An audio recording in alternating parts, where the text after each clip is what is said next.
My sister-in-law got arrested for impersonating child services to terrorize me during pregnancy because she wanted to adopt my baby, but even after she got out of prison she violated her restraining order and showed up at my house. I'm Jessica, 28F, and I need to share what happened to me during my pregnancy. My husband Oscar, 29M, and I have been together for 6 years, married for 3. We live in a small ranch house in Ohio that we bought 2 years ago. Oscar works as an electrician and I teach 2nd grade at the local elementary school. When I got pregnant with our first baby, we were over the moon. We had been trying for 8 months and finally got our positive test in January. Oscar immediately started converting our spare room into a nursery. He painted the walls yellow since we wanted to be surprised about the gender. Every weekend for 2 months, he worked on building a crib from scratch and installing safety latches on all the cabinets. The pregnancy went smoothly until week 32. That's when everything started falling apart, though I didn't know it at the time. Let me back up and explain something important about Oscar. When he was 19, he got arrested for stealing a car. It wasn't really stealing. His friend Jake had borrowed his older brother's car without permission and Oscar didn't know. They got pulled over and both got charged. Oscar took a plea deal for misdemeanor theft and did 100 hours of community service. This happened 9 years ago. Since then, Oscar has never had so much as a speeding ticket. He doesn't even drink beer anymore because he said he learned his lesson. The incident happened on a Thursday afternoon in March. I had just gotten home from my last parent-teacher conferences before spring break. I was exhausted and my feet were swollen, so I was lying on the couch when someone knocked on our front door. The knock was loud and persistent, not like a neighbor or delivery person. I opened the door to find a woman who looked to be in her 50s. She wore a navy blue blazer and carried a brown leather folder. She introduced herself as Margaret from the Department of Children's Services. She said she needed to speak with me and Oscar about a report they had received. Margaret explained that someone had called their hotline claiming that Oscar was using drugs in our home and that this posed a risk to our unborn baby. She mentioned his previous arrest and said they had to take all reports seriously, especially when there was a criminal history involved. I invited her inside because I knew we had nothing to hide. Oscar came home from work about 20 minutes later and found us sitting at our kitchen table. Margaret had been asking me questions about Oscar's work schedule, our finances, and whether I had noticed any changes in his behavior. When Oscar walked in, his work boots were muddy and his uniform had electrical tape stuck to it. Margaret looked him up and down and made notes in her folder. She asked him to sit down and started questioning him about his daily routine. She wanted to know where he went after work, who his friends were, and whether he had been in contact with Jake, the friend from his arrest. Oscar answered every question calmly. He explained that he comes straight home after work every day. His lunch break is spent at the job site with his coworkers. On weekends, he works on house projects or we visit his parents who live about 40 minutes away. He hasn't spoken to Jake in over 5 years. Margaret then said she needed to inspect our house. She went through every room, opening closets and drawers. In the nursery, she examined the crib Oscar had built and asked why we had chosen not to find out the baby's gender. She looked through our medicine cabinet and asked about the prenatal vitamins I was taking. After the inspection, Margaret informed us that we both needed to take drug tests immediately. She said there was a lab across town that stayed open until 8 p.m. and we needed to go that day. We drove there separately, Oscar in his work truck and me following behind in our car. The drug test process took about an hour. We had to wait in a small room with plastic chairs while they processed our samples. Oscar kept checking his phone and tapping his foot on the linoleum floor. I filled out paperwork about my pregnancy and listed all the medications I was taking. Margaret called me 3 days later while I was at school. I had to step out of my classroom during lunch to take the call. She said both our drug tests came back negative and the home inspection didn't reveal any concerns. I started to thank her when she cut me off. She said that despite the clean tests, there was still a high probability that the hospital would place a hold on our baby when it was born.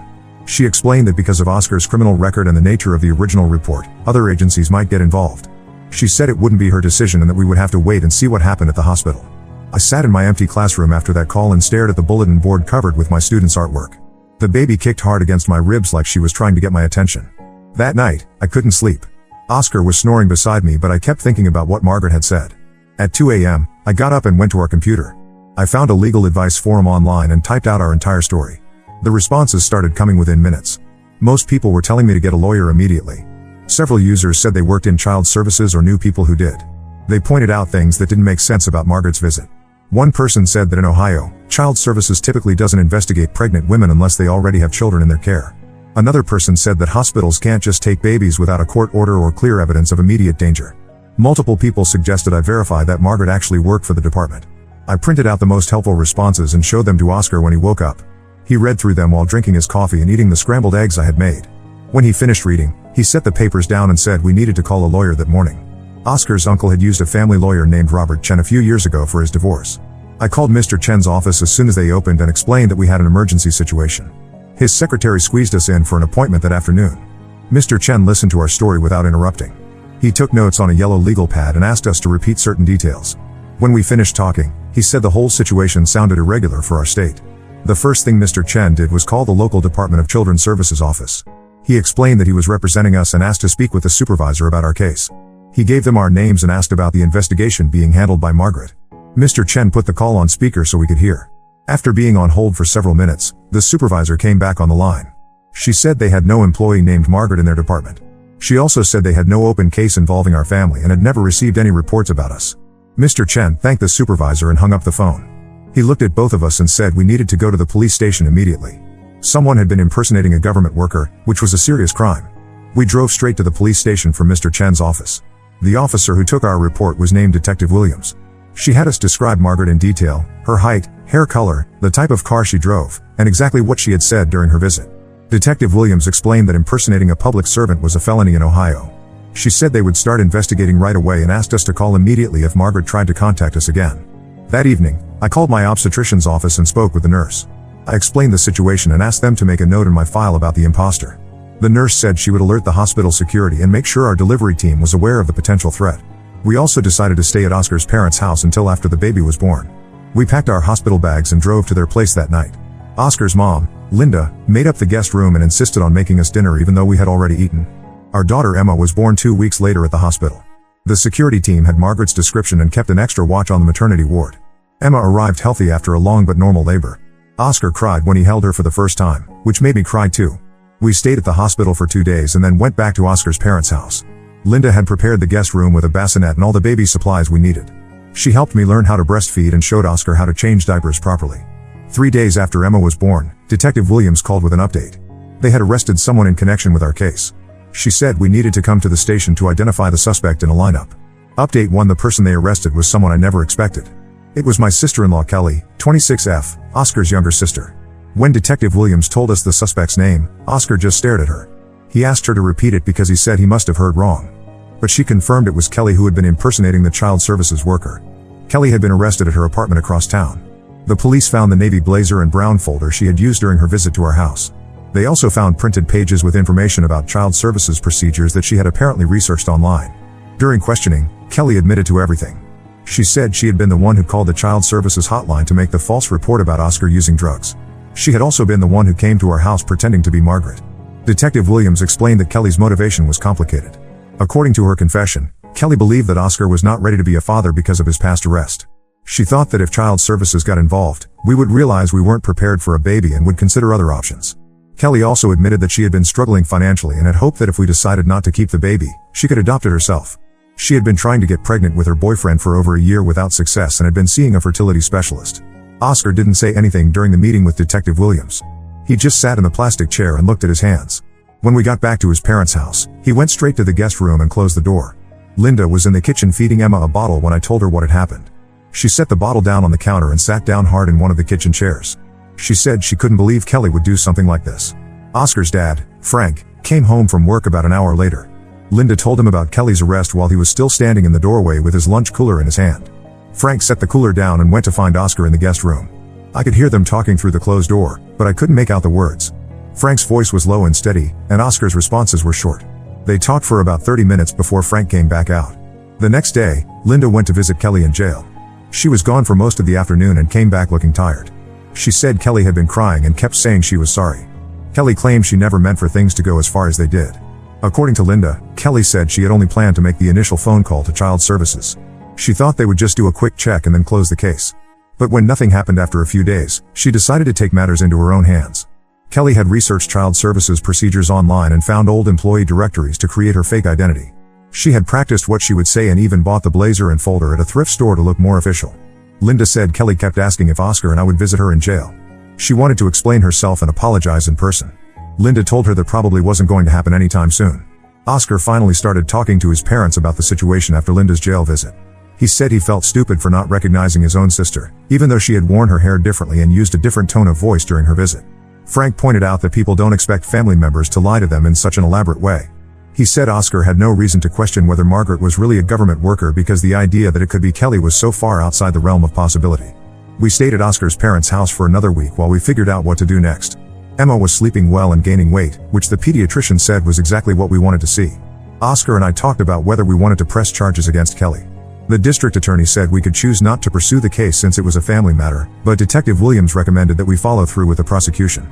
The charges against Kelly included impersonating a public servant, filing a false report, and harassment. If convicted, she could face up to 3 years in prison and significant fines. Linda asked us to consider Kelly's mental state and the fact that she had been struggling with infertility.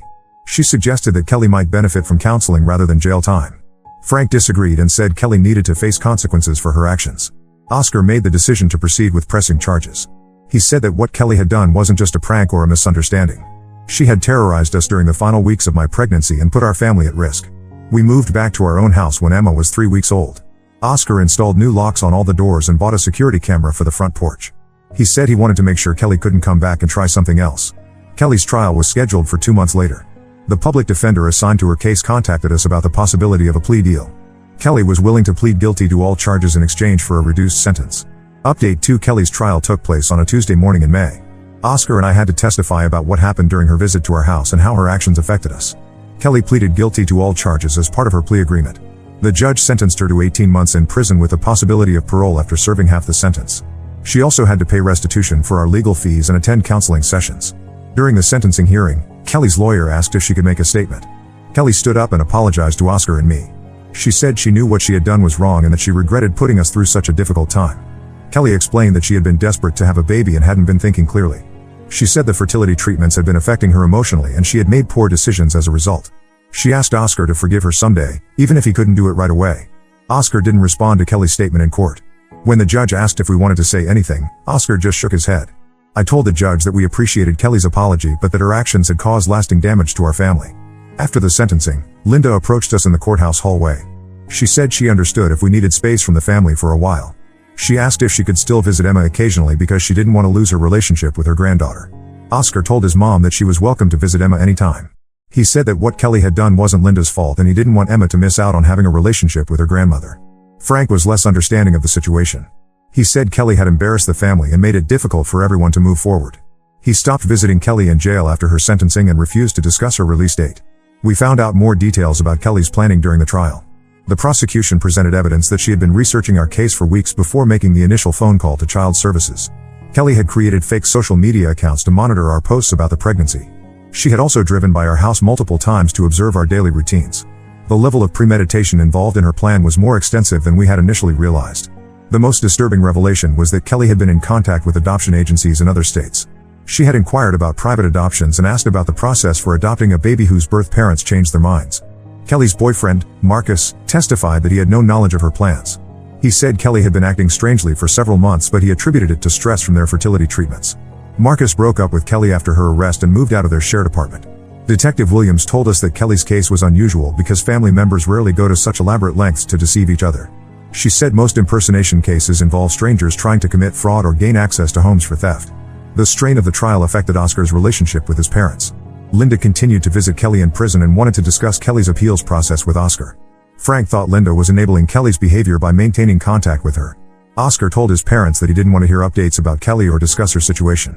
He said he needed to focus on his own family and couldn't handle constant reminders of what had happened. Linda respected Oscar's wishes but we could tell she was struggling with the division in her family. She had always been close to both of her children and didn't know how to navigate the situation. Emma continued to grow and develop normally throughout this period. She started sleeping through the night at 8 weeks old and began smiling responsibly around 10 weeks. These milestones provided some positive focus during an otherwise difficult time. I returned to work when Emma was 12 weeks old. My principal and fellow teachers had been supportive throughout the situation. Several colleagues brought meals during Emma's first few weeks and offered to help with childcare if needed. Oscar's work relationships were more complicated because some of his co-workers knew about Kelly's arrest through local news coverage. The story had been reported in the newspaper with headlines about fake government workers. Oscar found it embarrassing to discuss and tried to avoid conversations about his family. Kelly was scheduled to be eligible for parole after serving 9 months of her sentence. The parole board would consider factors including her behavior in prison and her completion of required counseling sessions. Update 3: Kelly was released on parole in September, after serving 10 months in prison. She had to complete community service hours and continue attending counseling sessions as conditions of her release. Linda told us about Kelly's release even though Oscar had asked not to receive updates about her. Linda said she felt we should know because Kelly was living back in town and we might run into her at stores or other public places. Kelly found a job at a grocery store on the other side of town. She was living in a small apartment and had to check in with her parole officer twice a week. According to Linda, Kelly was following all the requirements of her parole and hadn't caused any problems. 2 weeks after Kelly's release, she showed up at our house on a Saturday afternoon. Oscar was in the backyard working on fixing our fence when she knocked on the front door. I was inside with Emma, who was 6 months old by then. I looked through the window and saw Kelly standing on our front porch. She looked thinner than before and her hair was shorter. She was holding a small gift bag and kept looking around nervously. I didn't open the door. Instead, I called Oscar's name and he came running around from the backyard. When he saw Kelly through the window, he told me to call the police. He said her presence at our house violated the restraining order we had filed as part of her plea agreement. Kelly saw Oscar through the window and started talking loudly. She said she just wanted to give Emma a gift and apologize in person. She placed the gift bag on our doorstep and said she would leave if we would just listen to her for 5 minutes. Oscar opened the door but didn't invite Kelly inside. He told her that she wasn't supposed to be at our house and that she needed to leave immediately. Kelly said she had been thinking about us every day in prison and needed us to know how sorry she was. Kelly asked if she could see Emma, even if it was just for a minute. She said she had bought a stuffed animal and wanted Emma to have it. Oscar told Kelly that she would never have any relationship with Emma and that she needed to accept that. The conversation lasted about 10 minutes before Kelly finally left. She took the gift bag with her when she walked back to her car. Oscar watched from the window until she drove away, then called the police to report the violation. Kelly's parole officer contacted us the next day to discuss the incident. She said Kelly would face additional restrictions and possible jail time for violating the restraining order. Kelly claimed she didn't understand that bringing a gift constituted contact. The parole officer recommended that Kelly be required to move to a different county as a condition of continuing her parole. Kelly agreed to relocate rather than return to prison. She moved about 2 hours away and found another job at a restaurant. Oscar's relationship with his parents became strained after Kelly's visit to our house. Linda had told Kelly our address when Kelly said she wanted to send Emma a card. Linda didn't think Kelly would actually show up in person. Frank was angry with Linda for giving Kelly our address. He said Linda needed to choose between supporting Kelly and maintaining a relationship with Oscar and Emma. Linda said she couldn't choose between her children and wanted to help both of them. Oscar decided that his parents couldn't visit Emma unsupervised anymore. He said Linda had proven that she couldn't be trusted to respect our boundaries regarding Kelly. Linda was upset by this decision but agreed to the supervised visits. We started having Linda and Frank over for dinner once a month instead of the weekly visits we had been doing. The dinners were pleasant, but there was always an underlying tension about the topics we couldn't discuss. Emma celebrated her first birthday in October with a small party at our house. We invited Oscar's parents, my parents, and a few close friends. Kelly was not mentioned during the celebration, but I noticed Linda looking sad when Emma opened her presents. Kelly sent a birthday card to Emma through Linda, but we returned it unopened. Oscar told his mom that any communication from Kelly needed to stop completely. Linda said she understood but asked if there might be a time in the future when forgiveness would be possible. Oscar told Linda that he couldn't imagine ever having a relationship with Kelly again. He said that what she had done wasn't just a mistake or poor judgment, but a calculated plan to harm our family. The level of deception involved made it impossible for him to trust her again. Currently, Emma is 14 months old and walking everywhere. She says a few words and loves to play with blocks and stuffed animals. She doesn't know anything about what happened before she was born and we plan to keep it that way for now. Kelly has stayed away from our area since her relocation. Her parole will end next summer and she will no longer be required to check in with an officer. We hope that the physical distance and time will help her move on with her life without involving our family. Oscar and I don't discuss Kelly anymore unless something requires our attention, like legal updates or parole violations. We focus on raising Emma and maintaining our own relationship. The experience taught us to trust our instincts and question things that don't seem right, even when they involve family members. Linda still talks to Kelly occasionally, but she doesn't share details with us. Frank has not spoken to Kelly since her sentencing and says he doesn't plan to have a relationship with her in the future. The family will probably never be the same as it was before, but we have accepted that reality and moved forward with our lives. Now let's move to the next story. Story 2. Father demanded I cancel my wedding because my husband had a tumor. When I didn't, he demanded to pay back every penny he ever spent on me. I, 28F, got married to my husband Jack, 31M, last month. My father David, 56M, has always been a difficult person to deal with. Growing up, he always made everything about himself. My childhood was filled with instances of him turning every situation into a story about his struggles or achievements. When I was 8, I won a school art competition. Instead of celebrating my achievement, Dad spent the entire evening telling everyone at the celebration dinner about how he used to be a talented artist but had to give up his dreams to support his family. He even pulled out his old sketches and made everyone look at them while my award sat forgotten on the table. My parents' marriage was strained throughout my childhood. Mom tried to shield me from their arguments, but I often heard Dad yelling about how she didn't appreciate his sacrifices. He would storm out after these fights and disappear for days, only to return with expensive gifts and act like nothing happened. When I was 12, Mom finally had enough and filed for divorce. Dad made the entire divorce about himself, telling anyone who would listen how he was the victim of a cruel wife who didn't understand him. The divorce was messy. Dad used me as a pawn to get back at Mom. He would promise to take me on trips or buy me things, then cancel at the last minute claiming Mom had somehow prevented him from following through. He'd then spend hours on the phone with his friends and family, talking about how the divorce was destroying his relationship with his daughter. Mom never said a bad word about him to me, but I could see how his behavior affected her. When I was 15, Dad married Sarah, 45F. Sarah was different from Mom. She seemed to know how to handle Dad's narcissistic tendencies. She would redirect conversations when he started making everything about himself and somehow managed to keep him relatively stable.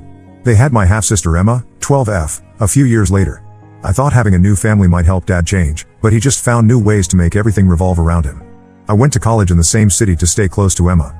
During my college years, Dad would only call when he needed something or wanted to talk about his problems. When I graduated with honors, he gave a speech at my graduation party about how my success was due to his excellent parenting and financial sacrifices. He barely mentioned my actual achievements. Then I met Jack. He was different from anyone I'd ever dated. He was kind, patient, and actually listened when people talked. Dad initially didn't pay much attention to our relationship. He was too busy dealing with some work drama he'd created. When Jack and I got engaged last year, Dad's reaction surprised me. He seemed genuinely happy and even offered to contribute to the wedding expenses.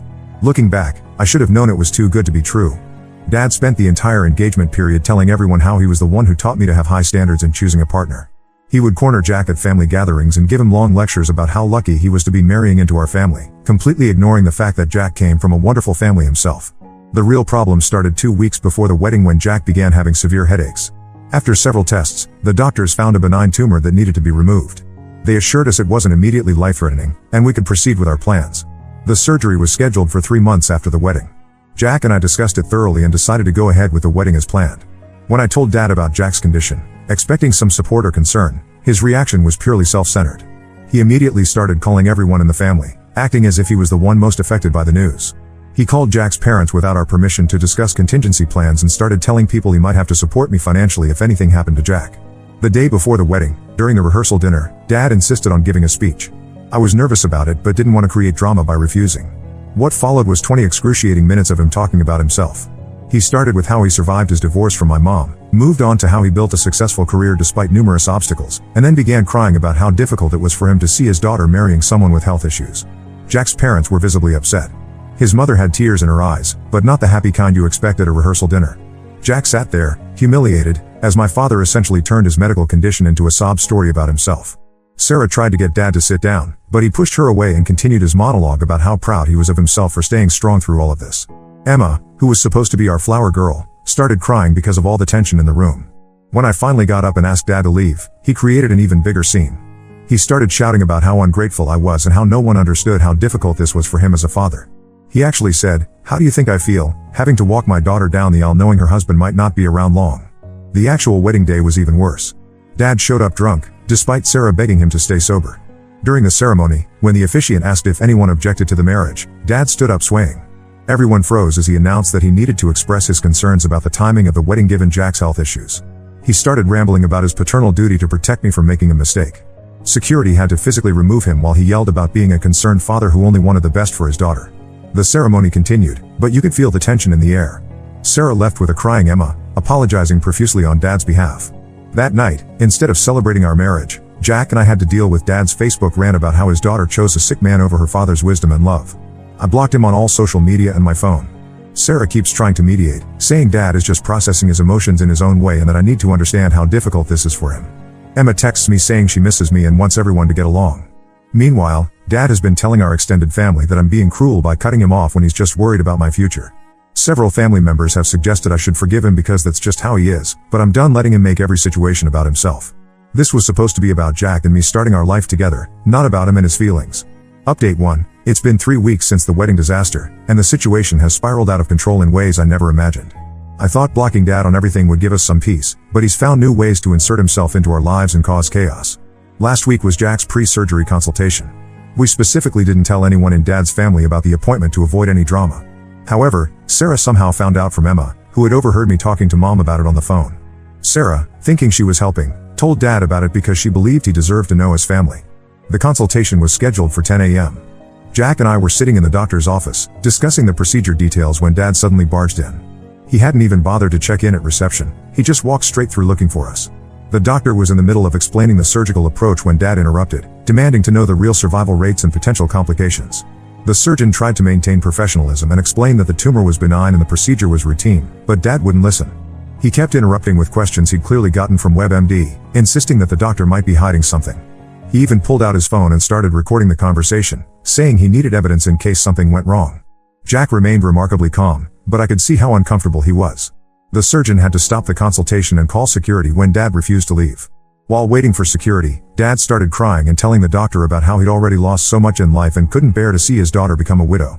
The doctor looked completely bewildered as Dad went on about his own health problems and how stressed this situation was making him.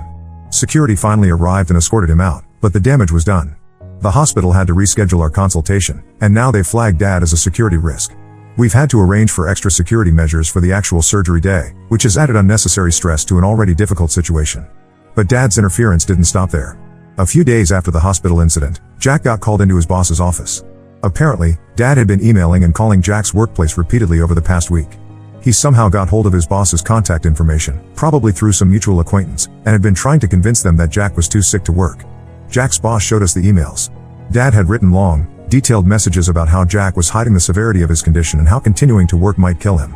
He even suggested that the company might be legally liable if anything happened to Jack at work. He tried to pressure them into putting Jack on indefinite medical leave, claiming it was in everyone's best interest. Thankfully, Jack's boss is a reasonable person who knows him well. Instead of taking Dad's claims seriously, they immediately informed us about what was happening. But the incident left Jack feeling humiliated and worried about his professional reputation. He's worked hard to build his career, and the last thing he needs is my father trying to sabotage it. The situation got even more complicated when I discovered Dad had been meeting with a financial advisor. Sarah let it slip during one of her attempts to mediate between us. Apparently, Dad has been exploring ways to secure my future because he doesn't trust that Jack has adequate life insurance or savings. He's been telling the advisor and anyone who will listen that he needs to prepare for the possibility of supporting me financially when Jack inevitably becomes unable to work. The most infuriating part was finding out that Dad had contacted my mom. Mom lives in another state and has maintained minimal contact with Dad since their divorce. Last weekend, she called me in a panic, thinking Jack was dying. Dad had called her with an exaggerated version of Jack's condition, claiming that I was in denial about the severity of the situation and needed her intervention. It took me hours to calm Mom down and explain that while Jack's condition is serious, it's treatable and his prognosis is good. She was furious when she realized Dad had manipulated her emotions just to create more drama. Even after all these years, he still knows exactly how to push her buttons. Emma has been caught in the middle of all this mess. She's only 12, but she's old enough to understand what's happening. She texted me yesterday saying Dad makes her feel guilty whenever she mentions wanting to see me. He tells her that I've abandoned the family by choosing Jack over them and that she shouldn't get too attached to me because I might disappear like her mom did with her first family. Sarah continues to make excuses for him, saying things like that's just how he processes stress and he really does love you in his own way. She expects me to forgive him and move forward because family should stick together. She even suggested that I should let Dad come to future doctor appointments because excluding him is only making his anxiety worse. I'm at my wit's end. Jack's surgery is in 2 months, and instead of being able to focus on his health and recovery, we're constantly dealing with Dad's interference. The stress of managing Dad's drama while trying to prepare for Jack's surgery is becoming overwhelming. Every day brings a new crisis or attempt to insert himself into our lives, and I'm running out of energy to deal with it all. Update 2. 2 months have passed since my last update, and we've discovered something that puts all of Dad's previous behavior in an even more disturbing light. Sarah reached out to me privately last week, and what she revealed explains a lot about Dad's extreme reactions to our situation. It started when Sarah was looking for some work documents on their shared home computer. She found a folder labeled Family Security that contained hundreds of audio files. Out of curiosity, she opened a few and was horrified to discover that Dad had been secretly recording our family conversations for the past year using his phone. He had recordings from family dinners, private conversations between Jack and me at their house, phone calls he'd had with various family members about us, and even conversations from my bridal shower. The most disturbing part wasn't just the recordings themselves, it was what Dad had done with them. He'd been using audio editing software to cut and splice conversations, creating misleading versions that made it sound like I had serious doubts about marrying Jack. In one edited clip, he'd taken a conversation where I was expressing normal pre-wedding jitters and cut it together with comments I'd made months later about being worried about Jack's health. The result made it sound like I was having second thoughts about the marriage because of Jack's condition. Sarah found dozens of these manipulated recordings on the computer. Dad had been playing these edited versions for family members, using them as evidence that I needed his intervention. He'd even created a compilation that he'd played for Jack's parents, trying to convince them that their son was hiding the true extent of his illness from everyone. The recording included out-of-context snippets of Jack discussing his headaches before his diagnosis, edited to make his condition sound much worse than it is. When Sarah confronted him about the recordings, Dad didn't even deny it. Instead, he tried to justify his actions, claiming he needed to document everything in case something happened to Jack, and I tried to blame him for not warning me.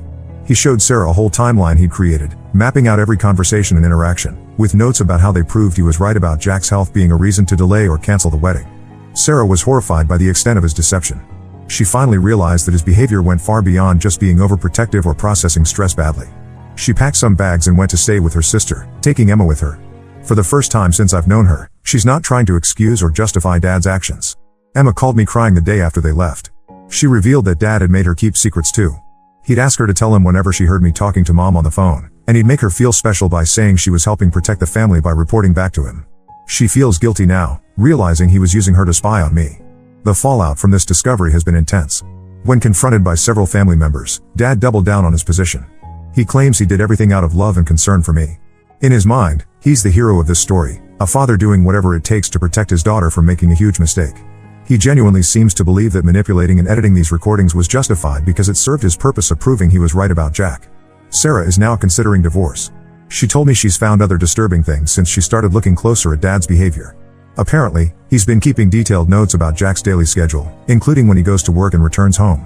He even hired someone to follow Jack to and from his doctor appointments, claiming he needed to know if Jack was seeing other doctors or specialists that we weren't telling the family about. The most recent development is that Dad has started sending these edited recordings to my mom's family members, trying to get them on his side. He's created a narrative where he's a concerned father being pushed away by his daughter who's been brainwashed by her sick husband. Several relatives have called me, confused and concerned, after receiving these manipulated audio files from him. Update 3: It's been 6 months since the wedding, and I'm finally ready to share how everything turned out. Jack's surgery was successful, and he's been recovering well. However, the drama with Dad continued right up until the operation day and beyond. On the morning of Jack's surgery, Dad tried to force his way into the hospital. Despite the security measures we'd put in place, he showed up at 5 a.m., hoping to catch us before the procedure. When security stopped him, he created a huge scene in the lobby, screaming about his rights as a father and threatening to sue the hospital. He even tried to convince the medical staff that he had power of attorney over Jack's medical decisions, showing them some obviously fake documents he'd created. After being removed from the hospital, Dad filed a formal complaint against the facility, claiming they were denying him access to family during a medical crisis. He hired a lawyer to challenge the hospital's security protocols, arguing that as the father of the patient's wife, he had a right to be present. The hospital's legal team quickly dismissed his claims, but the whole incident added unnecessary stress during Jack's recovery period. Sarah filed for divorce last month. She finally reached her breaking point when she discovered Dad had been recording Emma's private conversations with her friends, supposedly to make sure no one was turning his daughter against him. She's moved in with her sister permanently and is fighting for full custody of Emma. The divorce proceedings have revealed even more disturbing behavior. Apparently, Dad had been monitoring Sarah's emails and phone calls for years, claiming it was for family security. Emma started seeing a therapist to deal with the impact of Dad's actions. She's struggling with trust issues after realizing how her father manipulated her into spying on family members. However, we've been working on rebuilding our relationship without Dad's interference. She spends every other weekend with me and Jack, and it's been healing for all of us. Dad's last attempt to control the situation came when he tried to convince our extended family that Jack was faking his illness for attention. He created an elaborate presentation using WebMD articles and out-of-context medical terms, trying to prove that Jack's symptoms didn't match his diagnosis. When that failed to get him the support he wanted, he switched tactics. Last week, I received a certified letter from his lawyer demanding I repay all the money he ever spent on me. The letter included a detailed list dating back to my childhood, everything from school supplies to the wedding contribution. He claims I breached the father-daughter contract by cutting him off and denying him his rightful place in my life. His lawyer also included a threatening note about going public with his evidence about Jack's deception if I didn't comply. I've now gotten a restraining order against him. The evidence Sarah provided about his recording and stalking activities made the process straightforward. She's been incredibly supportive, sharing more information about his concerning behavior during their marriage to help strengthen the case.